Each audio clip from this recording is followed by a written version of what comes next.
And we're going to start from verse 12. The book of Daniel, chapter 6, verse 12.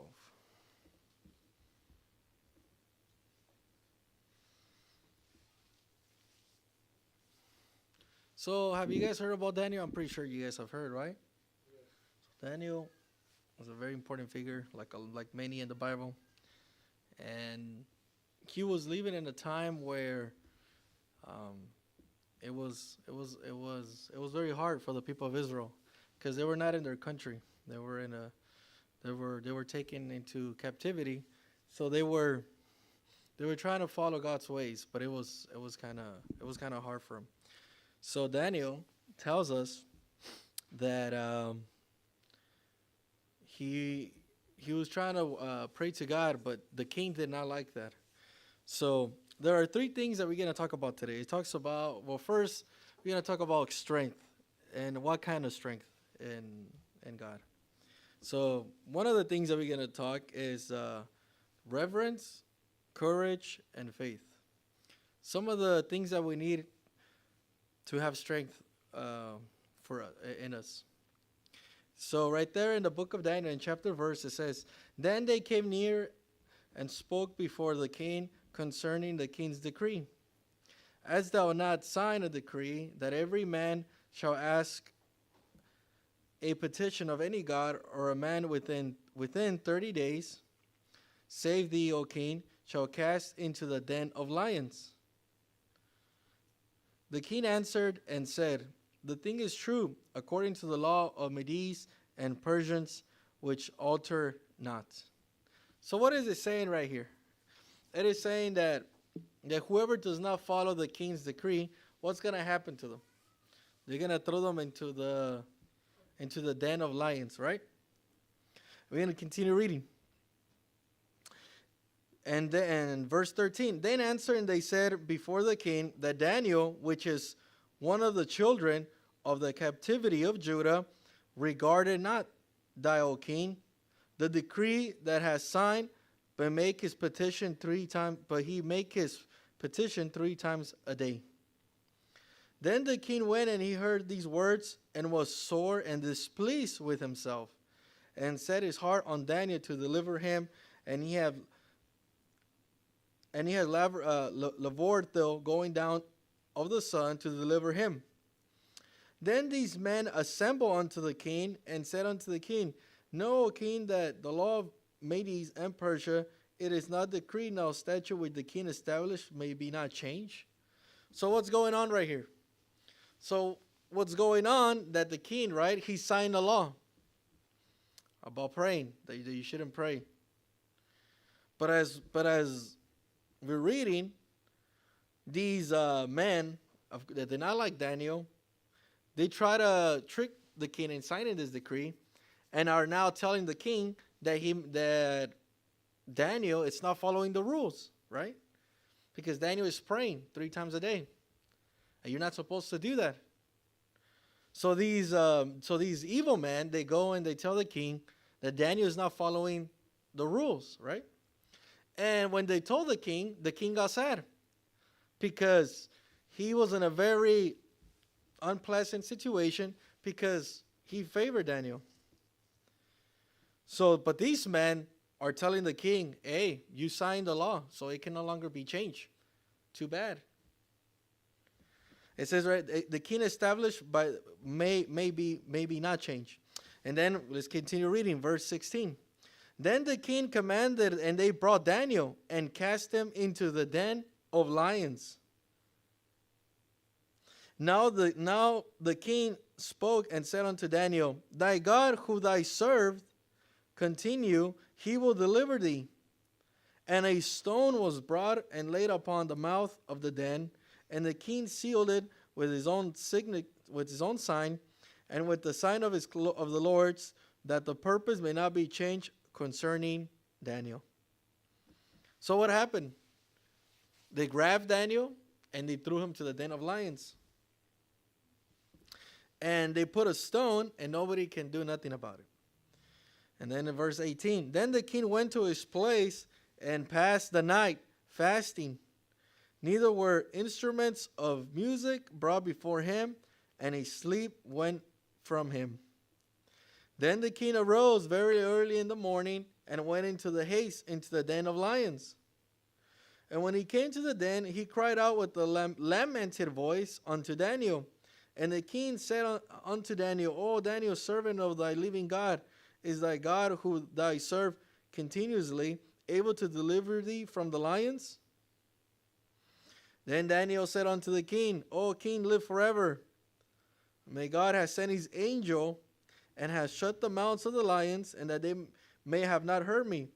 For as much as before his innocency was found in me, and I also before thee. O king, I have done no hurt. O king, have I done no hurt? Then was the king exceedingly glad from him, and commanded that they should take Daniel up out of the den. So Daniel was taken up from the den, and no manner of hurt was found upon him, because he believed in his God. Exactly. So what's the story telling us right here that we're reading? That these men, right, they try to get rid of Daniel. And one of the ways they try to get rid of him is they try to throw him into the den of lions, right?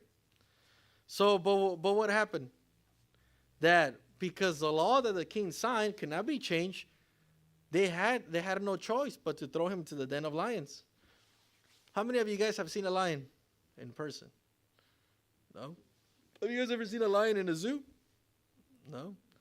Well, if you guys I've had the privilege of seeing a lion in the wild and in a zoo. And lions, they're scary. They're pretty big. They're not a very, they don't look very happy most of the time. So lions are very fierce creatures, right? So imagine you can say a cave, right? Full of them. Maybe there was maybe 10, 20 of them. We don't know, but I'm pretty sure there was more than one. And they were hungry, right? They were hungry.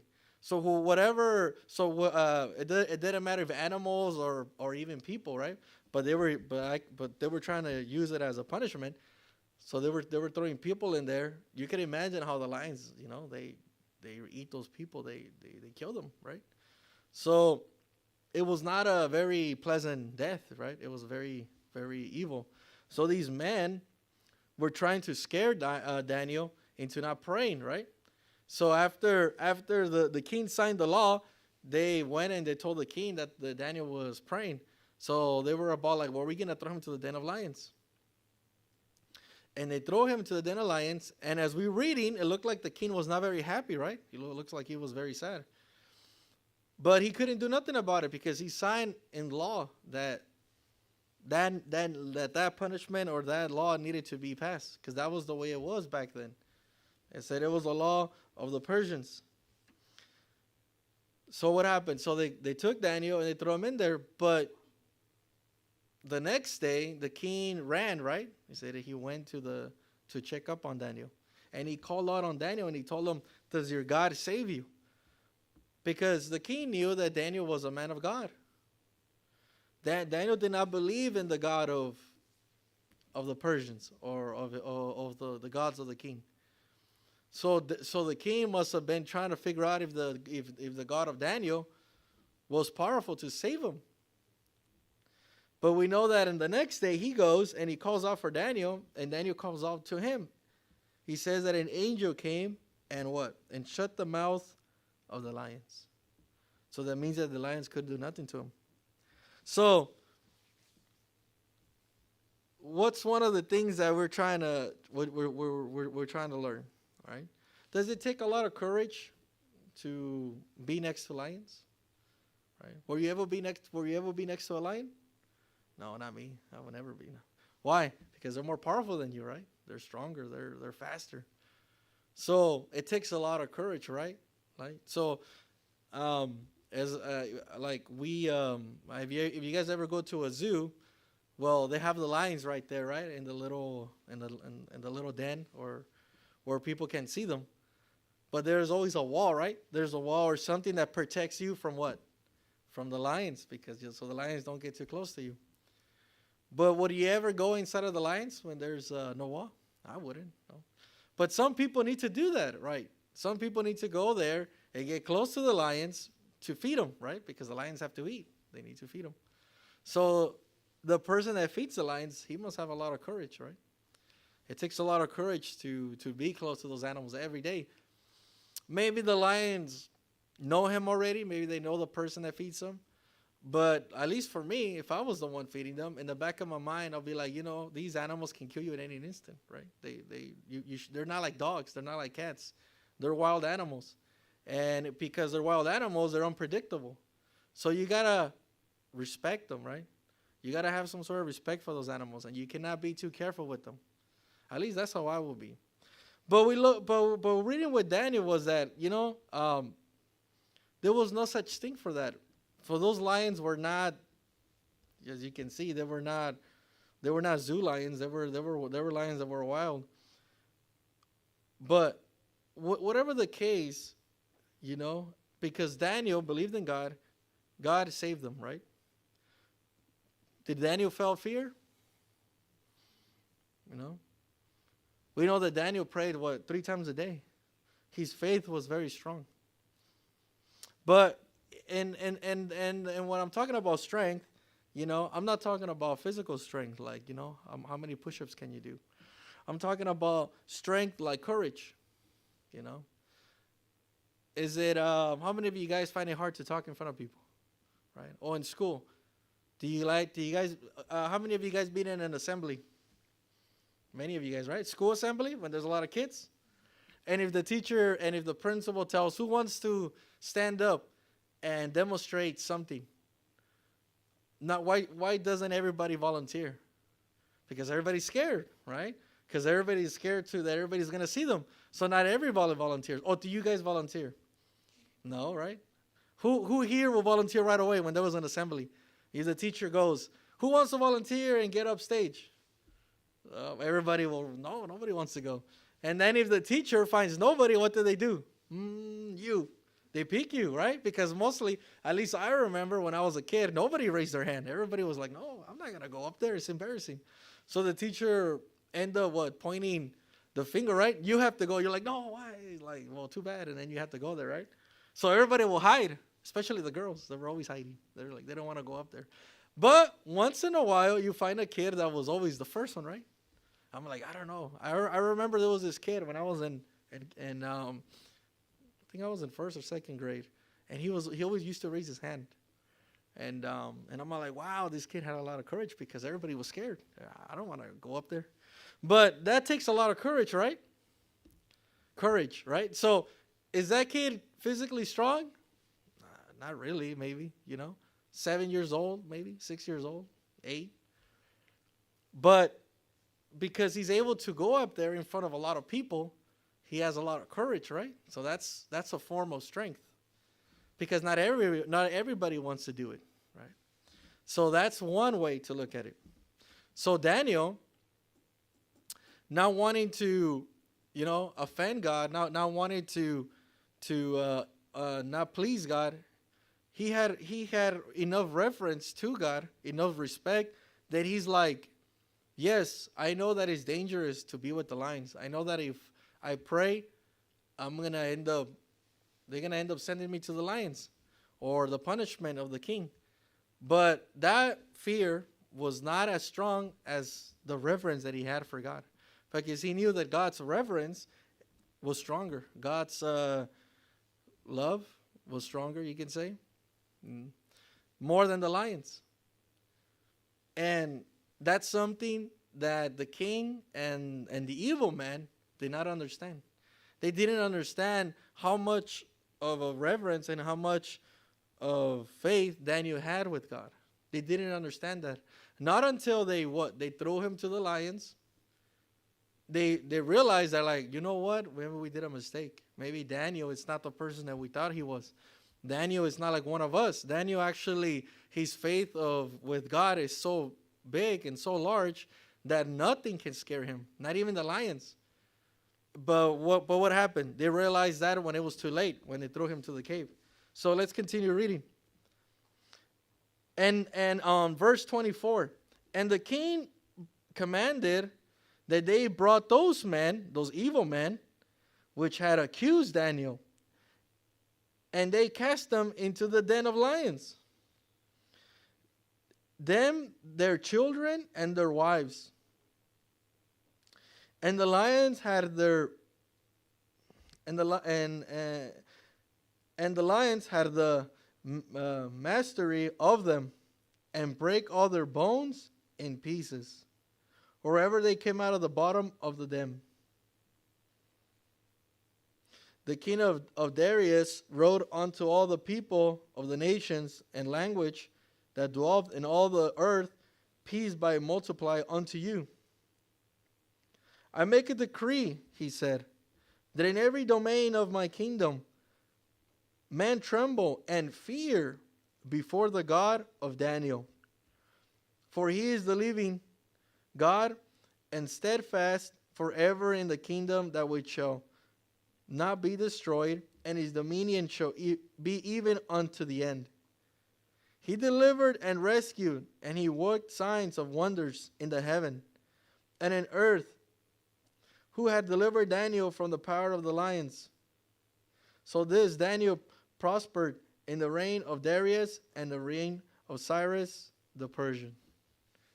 So what happened at the end of the story? That when the king, right, the king called out those evil men that accused Daniel of praying too much to his God. And when they brought those evil men, they cast them, they throw them into the lions. And what did the lions do? Did they did something to them or not? No, actually they did. The lions actually tore them apart, it says right here. And not only them, but it says even their children and their wives. So what does that tell us, right? It was a miracle. It was a miracle that those lions did not attack Daniel. Because Daniel had God on his side. These men did not. These men did not have God on their side. They had evil in their heart because they try to kill Daniel. They try to get rid of him. And they failed. But going back to Daniel, it takes what? It takes reverence with God. It takes courage to stand up for what you believe. And it takes faith in God that he's going to what? Deliver you. Right? Because he said that the God was going to deliver him. Now, let's go to First of Samuel now. Let's read another story.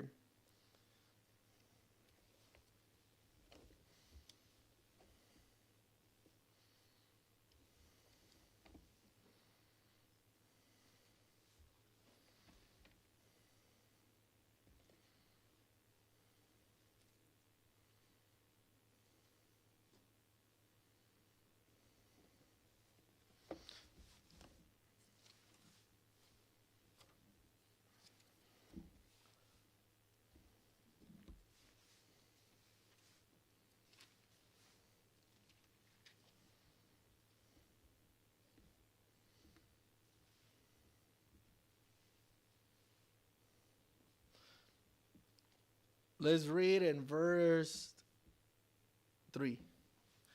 First of Samuel chapter 17, verse 3. And the Philistines stood on the mountain on the other side, and Israel stood on the mountain on the other side as well, and there were a valley between them. And there went a champion out of the camp of the Philistines named Goliath of Gath, whose height was 6 cubits and a span. And he had a helmet of brass upon his head. He was armed with a coat of mails, and the weight of the coat was 5,000 shekels of brass. And he grazed a brass upon his legs, and targeted a brass between his shoulders. And the staff of his spear was like a weaver beam, and his spear had a weight of 600 shekels of iron, and one bearing a shield went before him. And he stood out and cried unto the armies of Israel, and said unto them, Why you came out of the valley? Set your battle in array. I am not a Philistine, and I served Saul? Choose a man for you, and let him come down to me. If he is able to fight with me and to kill me, then we will be your servants. But if I prevail against him and I kill him, they shall be our servants and serve us. So what's going on here? So, if you guys have read about King Saul, King Saul had a war with the group of people called the Philistines, and the Philistines always had a war with the people of Israel. And in one of the battles, this man called Goliath stood up, right? And as we're reading, is describing everything that he carried. He was a very armed man. How many of you guys seen knights, right? Like in the history book, knights, right? And they have their shields, right? They have their shields and their armor and their metal. So can you imagine a man really, really tall? He was really tall, really big, full of all that armor, and his helmet and his spear and everything. He looked very scary, you can say, right?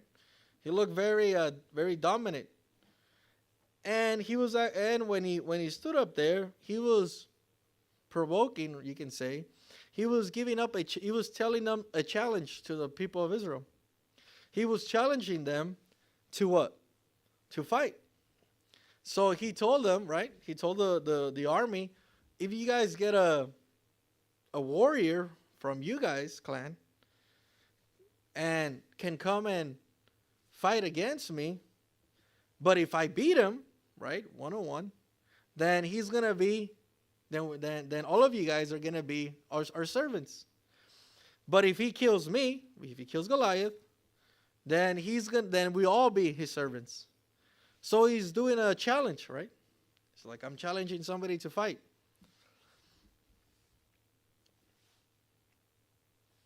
And let's continue reading in verse 10. And the Philistines said, I defy the armies of Israel this day. Give me a man, that we may fight together. When Saul, which was King Saul, and all of Israel heard those words, the Philistines were dismayed and greatly afraid. Now David, the son of Ephraim of Bethel, Judah, whose name was Jesse, had 8 sons, and the man went among the men for an old man in the days of Saul. And the 3 oldest sons of Jesse went and followed Saul to the battle. Name of his 3 sons that went to the battle were Eliab, the firstborn, and next to him was Abinadab, and the third Shammah. And David was the youngest, and the 3 of the eldest followed Saul.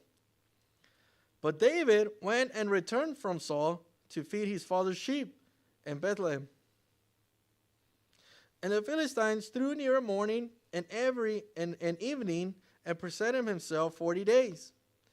And Jesse said unto David his sons, Take now for the brethren and of his parched corn and 10 loaves, and run into the camp thy brethren, and carry the 10 cheeses unto the captain and their 1,000. And look how they brethren fear and take their pledge. Now Saul, they had all the men of Israel were in the valley of Elah, fighting with the Philistines. And David rose up early in the morning and left the sheep with the keeper, and took and went to Jesse and commanded him, and he came to the trench as host was going to go fight, and shouted unto the battle. For the Israel and the Philistines have put a battle in array, army against army. And David led his carriage, and David left his carriage into the hand of the keeper of the carriage, and ran into the army, and came and saluted his brethren. And as he talked with them, behold, there came the champion of the Philistines, of Gath, Goliath by name, out of the armies of the Philistines, and spoke according to the same words, and David heard them. And all the men of Israel, when they saw the man, they fled from him, and were so afraid. So what's going on? What's going on in this story? That David, we all know who King David was, right? So this was before he was king. He was still he was the youngest. You could say he was kind of a boy, or maybe a young teen. It doesn't really tell us his age, but he was one of the youngest of all of his brothers. So what's going on? That his brothers, his oldest brothers, they're gonna go in a war with King Saul, with his army. And David, because he's the youngest, he can't go. But his father gives him a job, and he tells him, "Hey, go to the camp, and I'm gonna give you some food so you can take them, right? You know, like do things that you're able to do for your age, you can say." So David, right, takes the food and goes to the camp, and when he's there, he hears Goliath, right, challenging Israel again. He's challenging them, telling them, "Who wants to fight with me?" And as we were reading, it says that it's 40 days. So imagine every day Goliath telling the people of Israel, "Who wants to fight me?" And nobody is going. Nobody wants to challenge him. What do you think nobody wants to challenge Goliath? What's one reason why? It says right here that they're afraid, but why are they afraid? Because he's bigger, right? I'm pretty sure he's mean, right? He's a warrior. He's not a good person. He's a warrior. He has all of his armor, right? So he looks very menacing, right? Everybody is looking at him. So if you go and want to fight him, what's gonna happen? Everybody's gonna be looking at you, right? And we were talking about how scary it is for one of us to go in front of the class, right? Now imagine going in front of everybody, fighting somebody, and knowing that you're smaller than that person. It takes a lot of courage, right? It's not something that is easy. You know, I remember when I was in kindergarten, and I remember that in kindergarten we were doing I forgot what it was. It was such a long time ago. But we were doing a craft, and I remember that the fifth graders came to help us, and they came to help us build this little craft out of milk. You know those little milk cartons? I think we were building a house or something like that. I can't remember. But I remember that the fifth graders came to help the kindergarten build this little house. And I remember that the fifth graders looked so big compared to me, or compared to like us. They look so big and tall. And I'm like, oh, wow, you know, they're big kids. And I thought that I'm like, wow, like, you know. So me as a kindergarten, I felt that these fifth graders were like big kids, right? But now that I'm older, right, fifth graders are not really big. They're not really big kids. Well, at least now that I'm older, right? But when you're young, right, when you're small, you see people that are older than you, and you see them really big, right? Very tall, very large. So I'm like, definitely nobody wants to pick a fight with those kids. Oh, definitely no, because they're very big. So imagine, you know, being in a position like that, but of 10 times, 100 times worse. So nobody wanted to fight, but David heard that this man, Goliath, was challenging everybody. So in verse 26, and David, let's read verse 26, and David spoke to the man and stood up, saying, "Who shall be done to the man that killed the Philistine, and take away the reproach from Israel? For who is an uncircumcised Philistine, that he shall defy the armies of the living God?"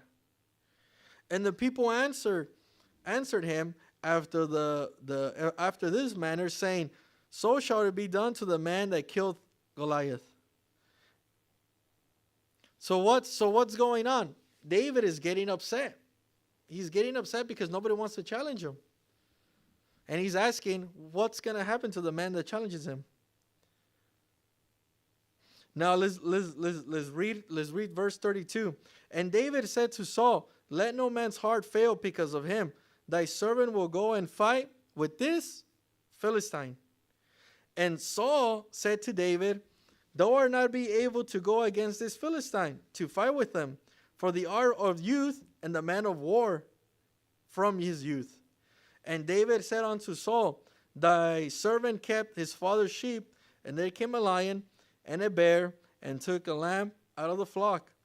And I went after him, and I smothered him and delivered it out of the mountain, out of his mouth. And when he arose against me, I caught him by his beard and smothered him and slew him. Thy servant slew both the lion and the bear, and this uncircumcised Philistine shall be as one of them, seeing has defied the armies of the living God.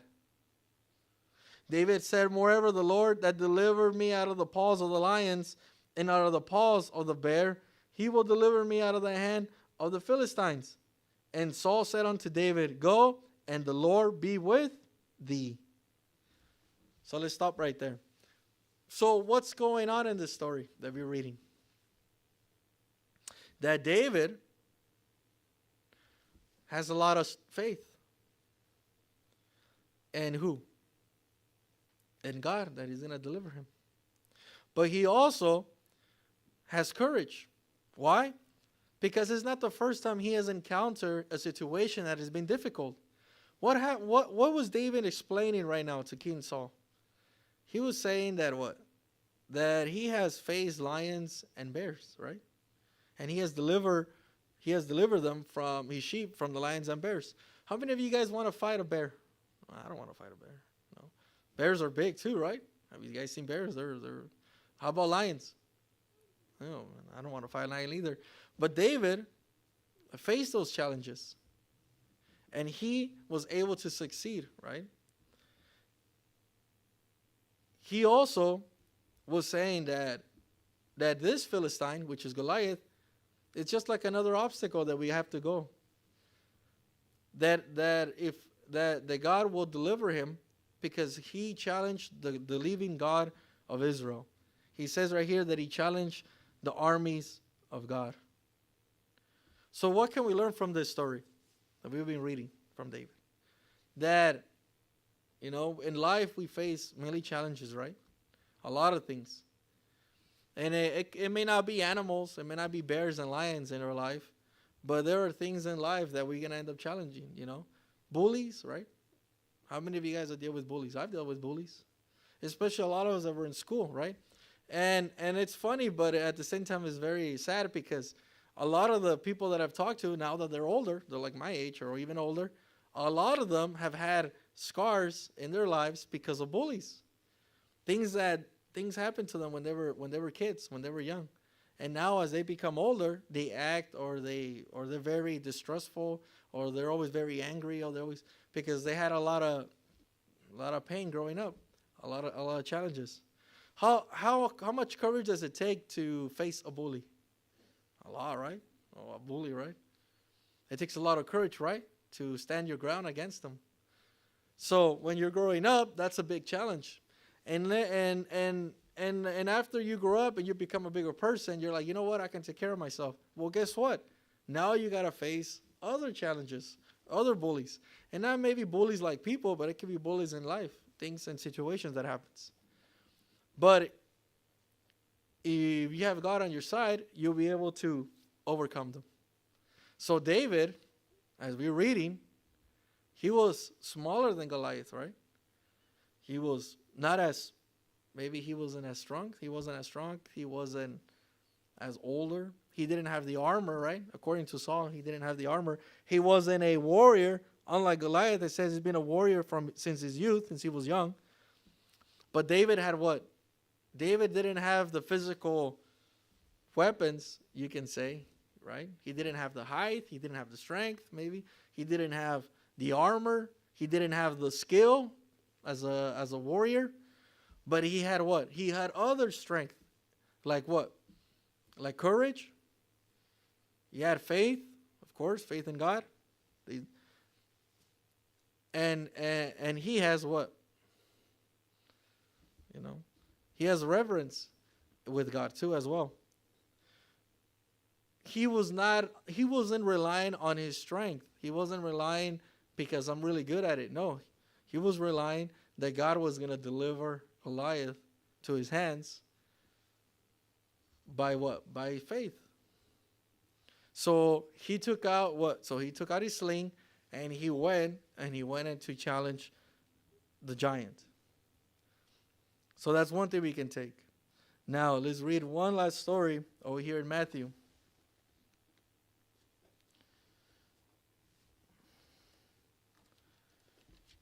And let's go to Matthew chapter 14.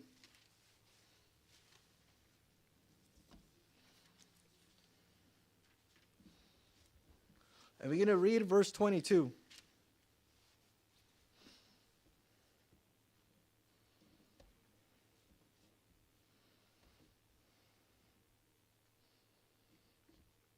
Matthew chapter 14, verse 22.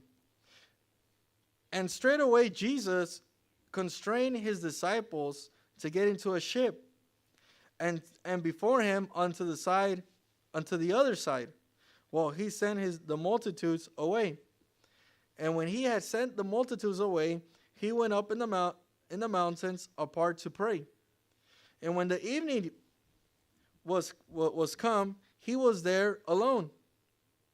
But the ship was now in the midst of the sea, tossed with waves, for the wind was contrary. And in fourth watch of the night, Jesus went unto them, walking on the sea. And when the disciples saw him walking on the sea, they were troubled, saying, It is a spirit. And they cried out for fear. But straightway Jesus spoke unto them, saying, Be of good cheer, it is I, be not afraid. So what's going on? That the disciples were in a ship, right? How many of you guys have been in a ship? You know, maybe some of you guys. And when you're in a ship in like let's say in a lake, right, or even in the ocean, you know, you feel the waves, right? You feel the waves. And I've been in a boat, and when there's a lot of waves, it could be cool, but also can be kind of scary, because you know if you don't know what you're doing, you're rocking everything, and you feel like you have no control. So you can imagine his disciples in a wood ship, right? It's made of wood, and then it says that waves and like a storm starting to move the ship away. So they started to get scared. They're like, what's going on? So they're getting scared, right, of the weather, right? They're in a ship. And then they see a person walking in the sea. Somebody's walking in the water. Now, how many of you guys have seen somebody walk on water? Right? I've never. So it's something unnatural, right? Something supernatural. So you can imagine they're scared, they're in the sea, and they see this person walking on the water. They're like, oh my God, what's that? Or, oh, wow. It says in the Bible that it says they thought it was a spirit. They thought it was a ghost. And they got afraid. But as we can see, the closer Jesus got to them, he told them, Be of good cheer. It is I. Be not afraid. And let's continue reading. Verse 28. And Peter answered him and said, Lord, if it's be thou bid come to thee on the water. And he said, Come. And when Peter came down out of the ship, he walked unto the water to go to Jesus. But when he saw the wind boisterous, he was afraid, and beginning to sink. He cried out, saying, Lord, save me. And immediately Jesus stretched forth his hand and caught him, and said unto him, O thy little faith, where did thou doubt it? So what happened? What's going on? That after Jesus told him not to be afraid, right? One of the disciples, which is who? Peter? Told Jesus, let me go over there. Let me meet you. And Jesus did not tell him, no, yeah, come in. Not knowing that Jesus is he's walking on water. So you can imagine, right?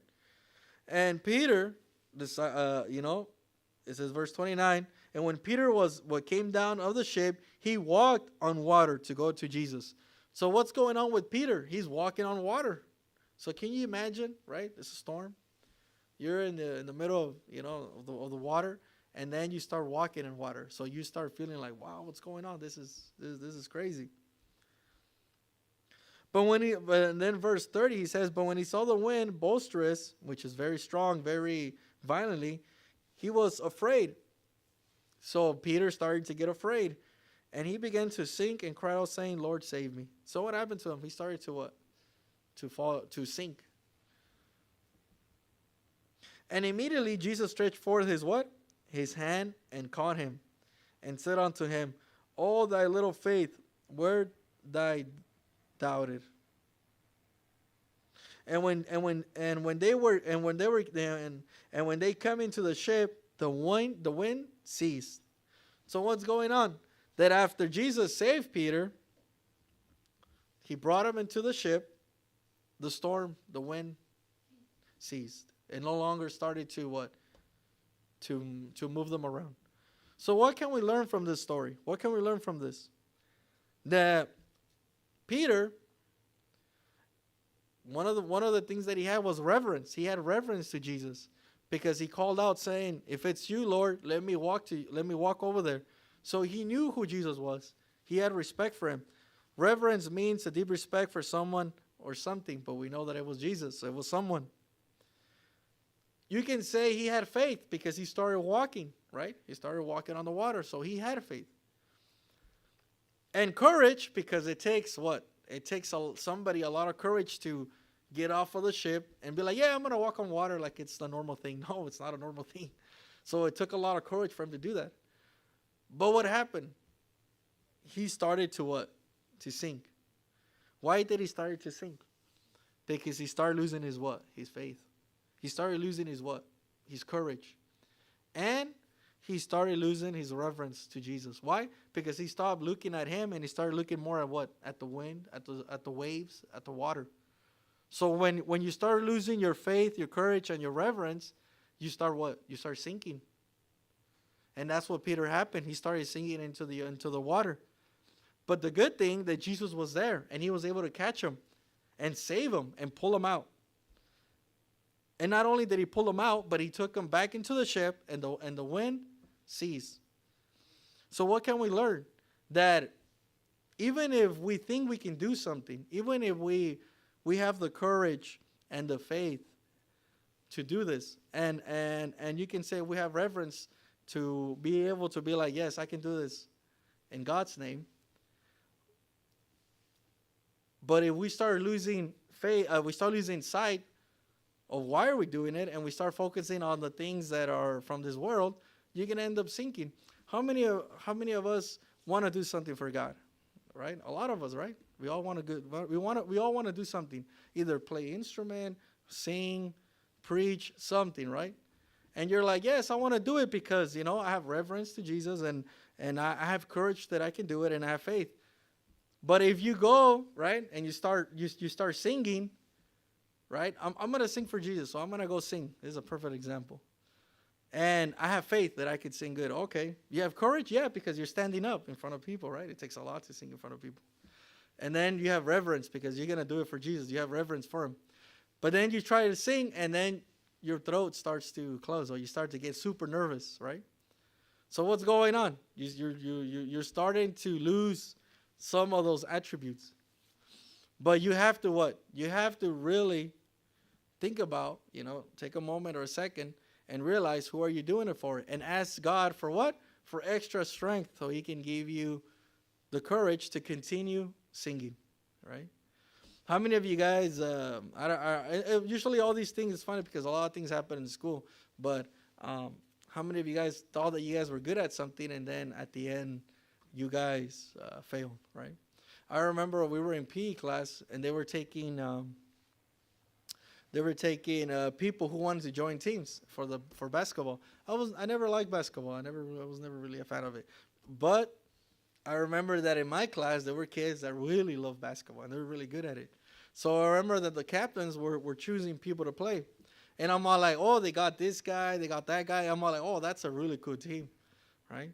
So they got all these kids in this team, all the good kids, right? All the ones that could play basketball pretty well and can shoot. And then the other team, they got all the not so good, right? So, well, of course, I was in the not so good team. And I'm like, well, what's going to happen? We're going to end up losing most likely, right? But what happened? The crazy thing is that when we started playing, the PE teacher joined the losers team. So what happened? Because now that we had the teacher and the losers team, we ended up winning. Why? Because we had a what? We had somebody that was better than all the good kids. And even though the good kids did try to take away the ball and they try to do points and everything, they were unable to win. Why? Because the teacher was better at them. He was better at playing. He was faster. He had more strength. He was able to shoot the ball better and everything. And who ended up winning? The bad team. Why? Because we had the teacher on us. So what is that story trying to tell you? That, right? That, I mean, you guys cannot be, I cannot be good at something. We could all not be good at something. We can be on the losing team, right, in life. But as long as we have Jesus on our side, we are part of that winning team. Because there are people that are better than us. There are people that are smarter. There are people that are more courageous. There are people that can do things way better than all of us. But they don't have Jesus in their heart. They don't have God on their side. And they rely on their strength. And guess what? Eventually, they lose it. Eventually, you're going to get old. Eventually, time is going to pass by. Eventually, you're not going to be as healthy as you were. And all that goes away. But the inside, right? A lot of the inside, which was courage, faith, and reverence to God, that stuff stays for us forever until we pass on or we die or Jesus comes. But those are the things that stays in us forever. Faith, it's not something that, just because you're young, you're going to have it. No, faith is something that you can have it for the rest of your life. As long as you strengthens it. Courage, you can be young, old, it doesn't matter. As long as you have courage to do things, and God, that's always going to be something in you. And reverence, that's something that never ceases. We always got to have reverence to God, because who are we doing it for? We're doing it for God. We're doing it for our Savior. So we always have to have reverence when we're young, when we're mid-age, when we're older, because that's something that nobody can take that away from us. Eventually, all the other things, right? Like, right now you can run fast, or like, right? You're fast, but eventually you're not going to run fast.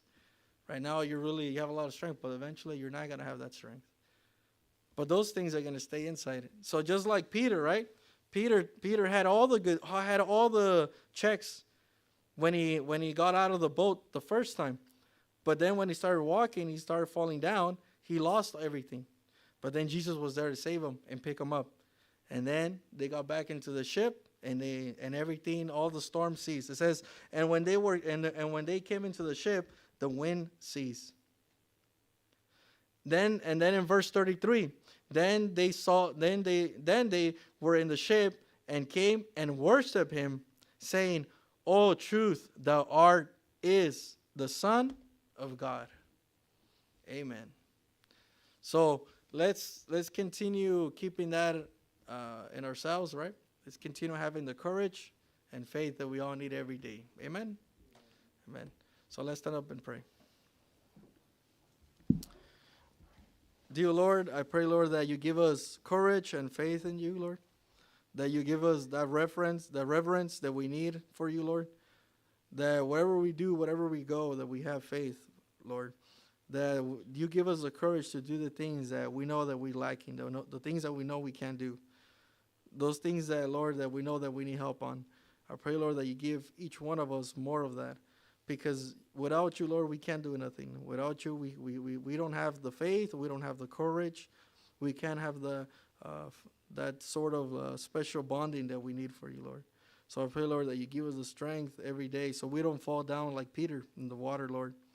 Because we want to be able to walk with you, Lord. Not only on water, but wherever we go. Whatever we do, so you can help us achieve our goals, Lord. And do it for you, Lord, because that's one of our main missions we want to do. I pray that you help every single one of us wherever we go, in the work and school, that you keep giving us, Lord, the faith and courage and reverence that we need every single day. I pray, Lord, in your holy name, amen. Amen. Thank you guys for coming.